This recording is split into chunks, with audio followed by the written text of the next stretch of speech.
Why did the Empire fear the Mandalorians? What is it that Master Yoda says? Fear leads to anger, anger leads to hate, and what was it again? Hate leads to suffering. Oh, right. Suffering. Imagine a sprawling government of untold billions, planets inhabited by hundreds of different species, more wealth, power, and influence than you can possibly imagine. That same government is led by only one man, scared by a single world's people.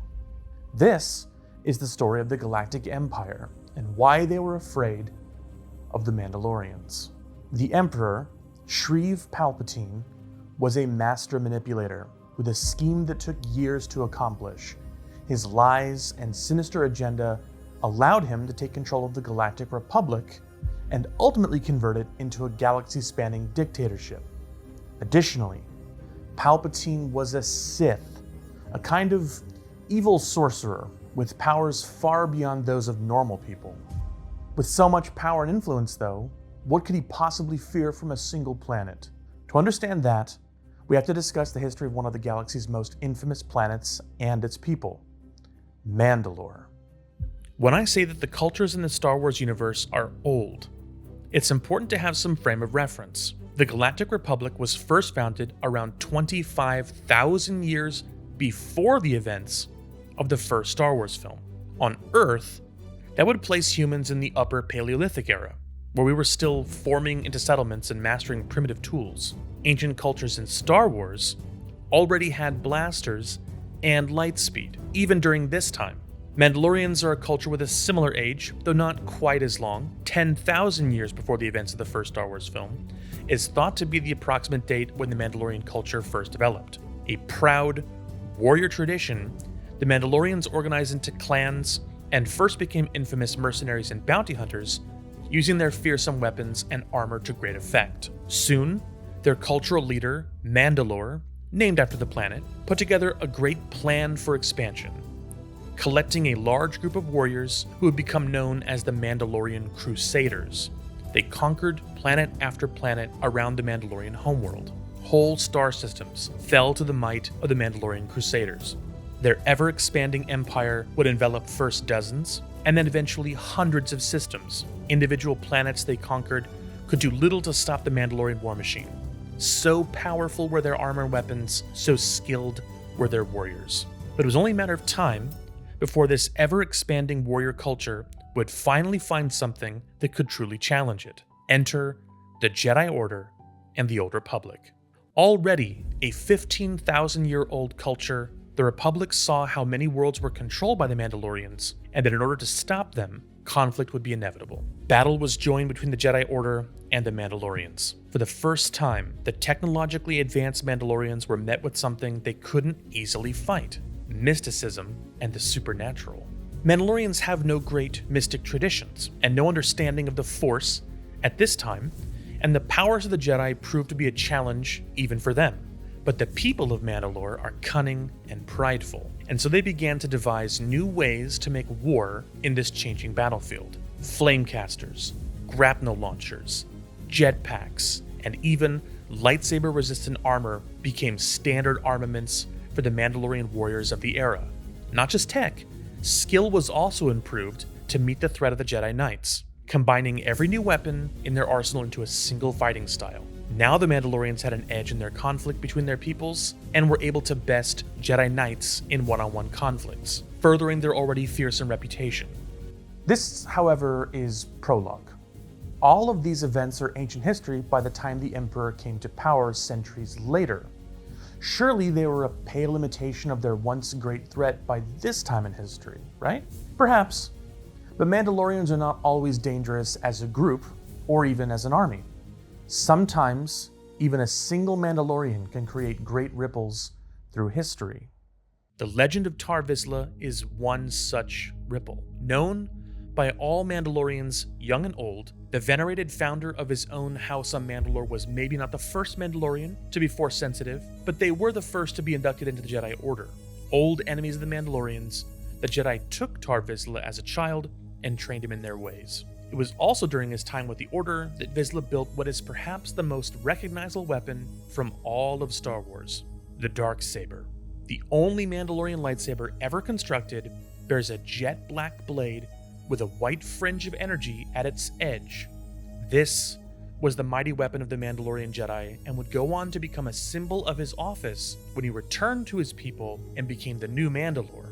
Statues were erected in his honor, paintings made depicting his life and achievements, and his weapon was so coveted it has become a reason in itself to fight wars to obtain it.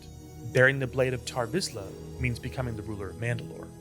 Mandalorians are a people possessed of two incredible gifts.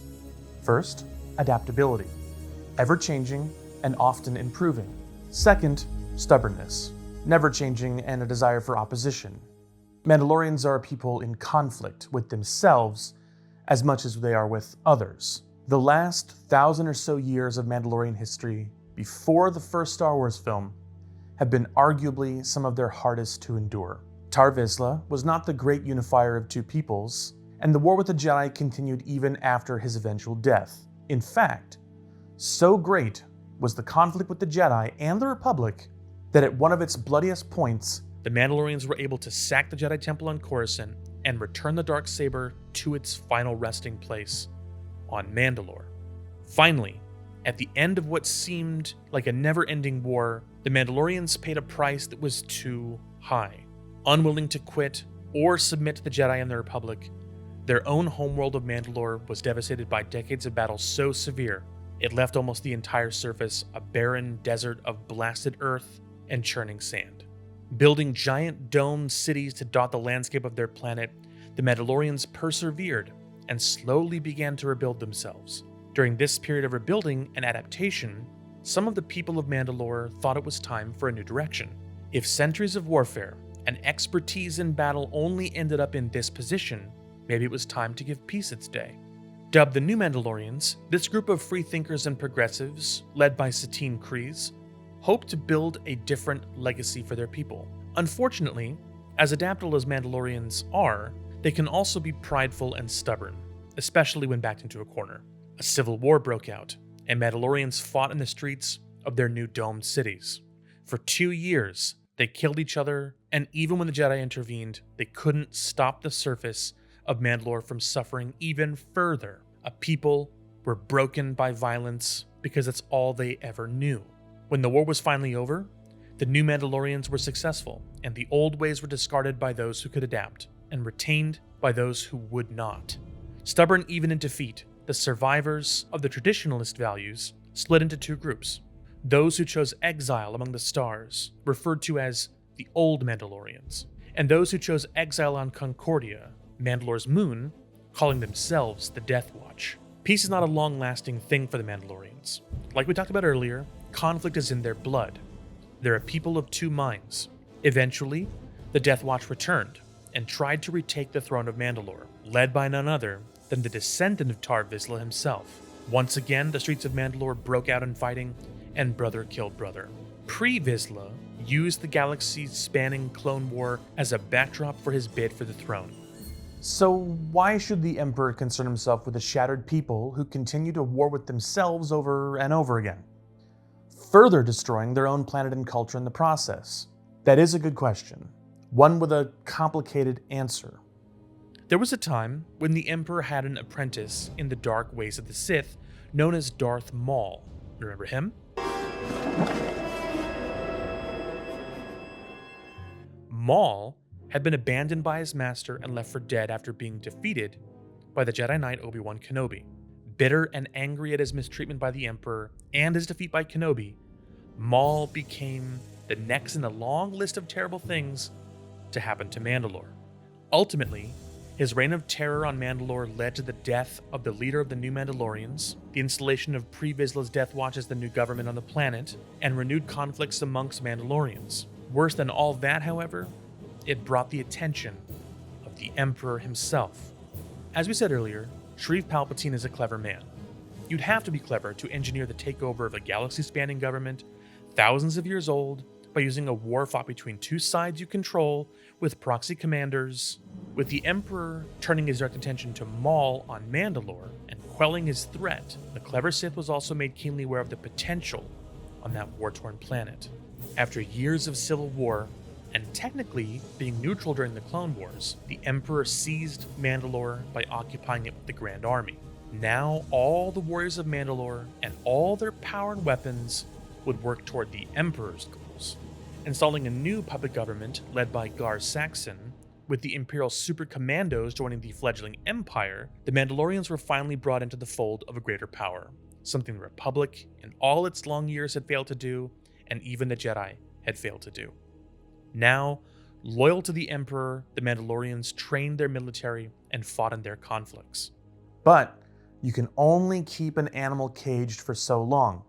What the Emperor had failed to realize in his still all too human perspective is that the Mandalorian stubborn pride will never be caged, never be broken.